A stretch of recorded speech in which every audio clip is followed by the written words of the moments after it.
everyone, and welcome back. Today, we're speaking to June Fortunato, who this week, at the beginning of May of 2024, has placed as a finalist in the Cannes Film Festival.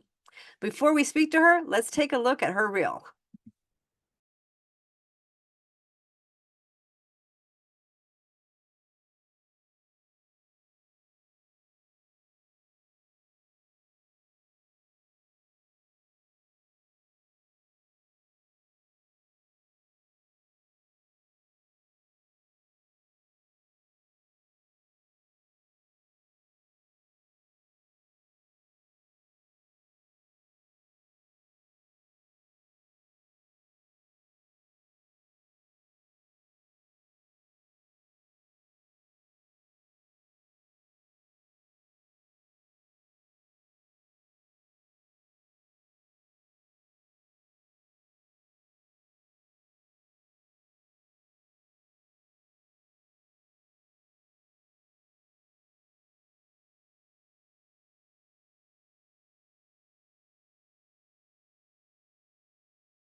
And we'd like to welcome June Fortunato to the podcast. Hi, how are you? Nice to be here. Thanks for having me. I'd like to get a little bit on your background. You have an extensive background in directing, Yes. and in the industry and in writing. So tell Yep. us, first of all, how did you get into the industry and what have you been doing since then? Well, long time ago, I started in the theater. I was acting and then I switched to directing. I directed a lot, even in college, I was highlighted. And then right after, went into experimental theater and was directing and designing. And, when you do collaborative theater, you do everything. So Right. you all write, you all design, you all, whatever. And I was directing there, and learned a lot about just how malleable a script could be and how you could develop it. And I always had an ensemble to work with, so that was great. So that was 3 different gigs in 3 different places. Then I moved to Philadelphia and started designing a lot, directing also. Got I don't know. I've just started moving toward audio drama. I had the opportunity and started writing and directing audio drama, which was a blast. I mean, it was so much fun because it was all simultaneous. Everyone had to be in the room. You had to rehearse everybody, and it was all on these big reel-to-reels. And that was so much fun. And they got broadcast internationally. And then from there, I was still doing all these other things too. I was still directing plays. I was still doing corporate shoots. I was still doing all this stuff. I created a big multidisciplinary show called Dual Life, which took me shooting on locations. I produced it and designed it as well, multi-image, interactive, and got all the grants for it. And it finally got a National Endowment grant that helped me put it over the top. And a couple pages in American Theater Magazine, which covered my show. So it was a big to do. And after that, I said, after this, I'm going to do film because if I'm going to, do 9,000 images of editing and all that stuff, I wanted to be in the can. Started writing screenplays. Then I was teaching writing for television at the university and the history of television. And so I started getting into shorts. And past couple of years, I decided to go toward features again because I thought, okay, what's the trend? I think people are going to be doing more features in the future. I think that at some point it's going to level out. It's going to peak, and then we're going to go toward features again. So I guess the bottom line is, I think everything you do, if you're an artist, is part of your art. Well, I think that is amazing. And I really admire the fact that you do it from A to Z, all the way up to and including raising your own money for the projects. That's amazing because even just one of those steps is difficult to do. So my hat's off to you. That is just very phenomenal. Just amazing to get the Cannes Festival. So tell us about that. Is that the first time you entered the festival? It was the second time I entered it. I entered it with my film that was on PBS, and it didn't get in. It was a short film. It was 33 minutes. If I'm going to get rejected, it's got to be by the big guys, because then I won't feel bad, like I'm tired of entering all these $50 contests and getting rejected. I might as well just go for broke.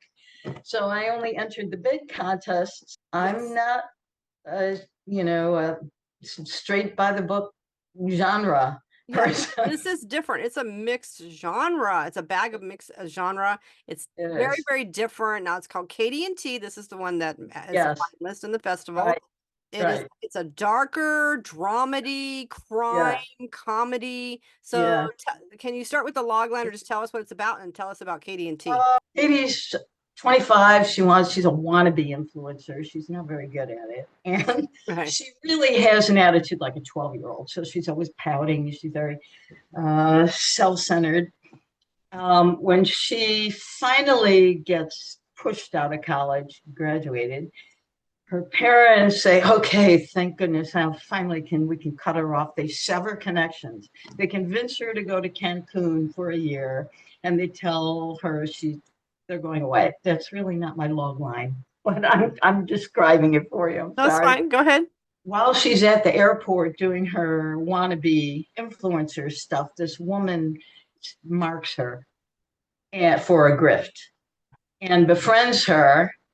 And when Katie is cut off from her family and her phone is wiped and all this stuff, this friend T befriends her and steals every dime, every single dime, and sucks her into her cult. Before Katie left, she left a trick for her brother to dismantle his car. Well, it accidentally kills the family. But she doesn't realize that until toward the last act. And then she feels like she has no other options. Like she has to go into this cult because she has no money, she has no family, and she's afraid of being charged with murder. She feels she's in peril. She doesn't really see her options. And I came about it in a very weird way. Would you like to hear how I did that? I would, because that's so wickedly twisted. I want to hear how you came up with it. Very twisted. So I work with a writer's group, and they just write short stories and novels. So I wrote it as a short story at first, and it was very riffy, and it was a way of getting back at this really nasty student I taught at UArts. I mean, she just rolled me. Okay, so I said, I'm not a vindictive person, but I can do it in my writing. So I thought I would get her by just putting her through hell. But of course, as I was converting it to a screenplay, I was like, no, it's got to be a lot more than that. It just putting her through hell is not that good. So I started thinking about, I had her going to Cancun. So I thought, well, I spent 3.5 years working on this Mexican piece. So I do know a lot about Mexico and the superstitions. And so that kind of fed into Katie's superstitions and her, childishness of believing everything. And then I thought, okay, well, what is the kicker? I mean, what is really gonna, and then, right, I have to give into this. When I was 21, I was traveling cross country with a friend after college, okay? And she had been massaged into going to see her friend in a cult. Of course, we didn't know that. And when we got to San Francisco, her friend scooped her up and took her into this cult.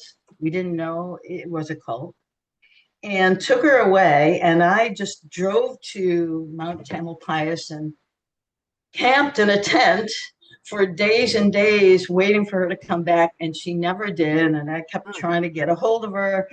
And then they grabbed the car and I was stranded. And for a year, I tried to get her out and finally realized she was in the Moonies. And she had been a part of that big mass wedding in New York. And as far as I know, she's still in the cult. She's still there? I think so. And so tell us, what is your process of writing? Do you outline? Do you just kind of do it off the top of your head?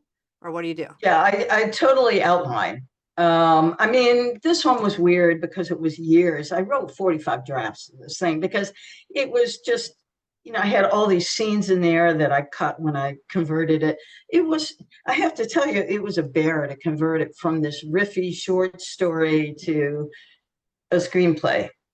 And it was a lot of work. And I am grateful to my screenwriting group, to my writers group, because they do give great notes. And I have a lot of friends who gave me great notes. And I always pay attention. It's like, you gotta get feedback. Yeah. Try to know what my ending is going to be. And if I can figure out my ending, then I know like a midpoint and the markers in between to try and hit. And that doesn't mean that I don't change it because I want it to be organic, or find other things. And I do a ton of research. Do you research to the point of actually going somewhere or talking to a person, or do you research online, or what's your... Oh yeah. When I was writing Mooch Match, I actually called the VA. Okay, quickly. Mooch Match is about a guy who was a Vietnam vet contemporary, okay, who has PTSD. So he's very, very jovial to cover it all up. And he never really wants to go there, but he has panic attacks and night sweats, and people just can't reach him. But it's okay. Just to clarify, Mooch Match is a feature you wrote that is a dramedy romance. Correct? Romance, right? Yes. Okay. About two older people who meet in the hospital when they're both broken, and they fall in love. Limping down. Just June style, they fall in love. Yeah, they do. Yeah, they do. I had to do a ton of research, and I have been reading about Vietnam and the things they carried, Tim O'Brien and all that for years. But I actually called the VA. So that is the dark part of Mooch Match, is they both of my characters have a heavy burden that they're trying to fight their way out of, and they help each other to find life again. And what is the other side of that? The veteran is the main character, the other romantic lead. Tell us about Kim. She is a singer and kind of an experimental singer who does legit theater. And so she's sort of a cabaret artist. That was based on the fact that I worked in cabaret for 11 years. And you've done a lot in the actual film industry. You have done you've done sound, art department, you've done second assistant director. One of the films that you have on your reel is called Adele's Way. Adele's Way, right. Adele's Way. Tell us about that. Okay. Adele's Way was based on my friend's short story, which was a science fiction story. And it's about a young woman who has so much depression, and her father has Alzheimer's. So she exhibits all of the symptoms of Alzheimer's. So the whole thing is she just loses track of what day she's in, where she's traveling, and everything is completely always mixing up. So there are just layers and layers and layers of images. Is it a feature or a short? 33 minute. 33 minutes. So that's technically considered so it was on short. PBS, and it was in a festival. Yeah, I was on several stations on PBS. So it got distribution behind it then. Oh yeah. Yeah. Oh, okay. Yeah. So how did you go about doing your distribution? How'd that happen? Well, I entered a contest, submitted to a contest or an application grant, WYDE. That is a PBS station, but not the main one. And that got distribution, and they played that like once a month. Then I made a connection at our main PBS station, WHYY, through a bunch of people. And I had worked in that space at WHYY on a TV show.